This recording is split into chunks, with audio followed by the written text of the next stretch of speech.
কিরে, বিনা নেমন্তন্নে আর কতদিন খেয়ে বেড়াবি? বাবা, এবার একটা নিজে বিয়ে কর। হরি হরি হরি হরি হরি। আপনি আবার এসেছে? বললাম তো আপনাকে আর দরকার নেই, যে পাচ্ছে বাড়িতে ঢুকে পড়ছে। হরি হরি হরি হরি হরি। আরে কতজনার লাইন আমি সমস্যার সমাধান করে দিলাম, তা তুই জানিস? হরি হরি হরি হরি। আরে এই যেমন ধর, শালির সাথে জামাই বাবুর প্রেম, বৌদির সাথে দেওরের প্রেম। আরে আরে তোর বাবা মাও চায় তোর জন্য একটা ফুটফুটে সুন্দরী বউ আসে, তাও সমাধান আমি করে দেবো। কিন্তু আমি চাই না। দুষ্টু ছেলে। হরি হরি হরি হরি হরি হরি। আরে বাবা, এদিকে এদিকে দেখ তো, তোর জন্য অনেকগুলো মেয়ে নিয়ে এসেছি। এই দেখ দেখ কোনটা পছন্দ বল দেখি, তোর জন্য সেটাই ঠিক করে দেবো। বললাম তো আমার এই সবের এখন প্রয়োজন নেই, আর তাছাড়া আমার গার্লফ্রেন্ড আছে, আমি ওকেই বিয়ে করবো। ঢপ দিস না বাবা। ঢপ? আলুর চপ।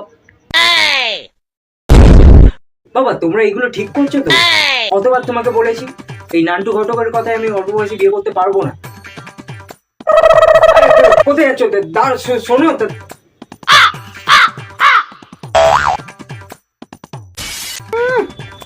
দুধের শিশু, এই তোর কথা না কেউ শুনবে না।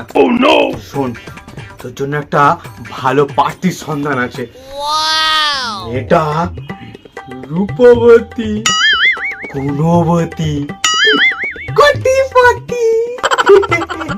আর আমি যেই মেয়েটাকে ভালোবাসি সে এখন গর্ভবতী। হরি হরি হরি হরি হরি হরি। এটা কে রে?